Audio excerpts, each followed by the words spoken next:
দেখতেছেন খলিফাতুল মুসলিমিন দিনের বেলায় তিনি অফিস আদালতের কাজ কামগুলো করে, রাষ্ট্রীয় কাজগুলো করে, রাতের বেলায় তিনি ঘুরে ঘুরে দেখতেন কোথায় মানে বিপদের মধ্যে পড়ে আছে, কোথায় কার কি প্রয়োজন সবগুলো খবর নিয়ে দেখতেন। হঠাৎ দেখতেছে খলিফাতুল মুসলিমিন একটা ঘরের ভিতরে একটা পুরুষ মানুষ ঘরের ভিতরে যায় আর বের হয়ে আসে, যায় আর বের হয়ে আসে। খলিফাতুল মুসলিমিন লোকটার বিপদের অবস্থাটা দেখি তিনি চিন্তা করলেন হয়তো লোকটা কোনো মুসিবতের মধ্যে সম্মুখীন হয়েছে। লোকটার কাছাকাছি গিয়ে বলে, ভাইজান আপনি কি কেউ বিপদের মধ্যে পড়ছেন নাকি? বলে হ্যাঁ।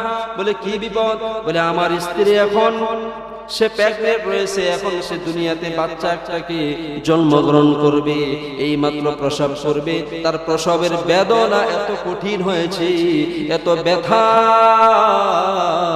তার অবস্থা দেখে আমি নিজেই নিয়ন্ত্রণ থাকতে পারি। দেখতেছেন খলিফাতুল মুসলিমিন দিনের বেলায় তিনি অফিস আদালতের কাজ কামগুলো করে, রাষ্ট্রীয় কাজগুলো করে, রাতের বেলায় তিনি ঘুরে ঘুরে দেখতেন কোথায় মানে বিপদের মধ্যে পড়ে আছে, কোথায় কার কি প্রয়োজন সবগুলো খবর নিয়ে দেখতেন।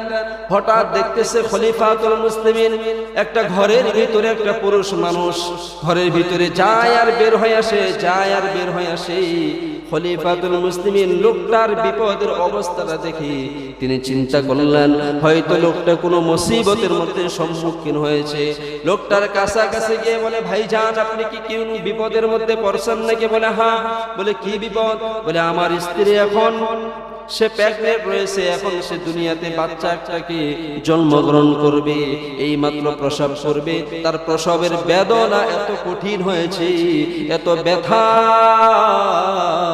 তার অবস্থা দেখে আমি নিজেই নিয়ন্ত্রণ থাকতে পারি। দেখতেছেন খলিফাতুল মুসলিমিন দিনের বেলায় তিনি অফিস আদালতের কাজ কামগুলো করে, রাষ্ট্রীয় কাজগুলো করে, রাতের বেলায় তিনি ঘুরে ঘুরে দেখতেন কোথায় মানে বিপদের মধ্যে পড়ে আছে, কোথায় কার কি প্রয়োজন সবগুলো খবর নিয়ে দেখতেন।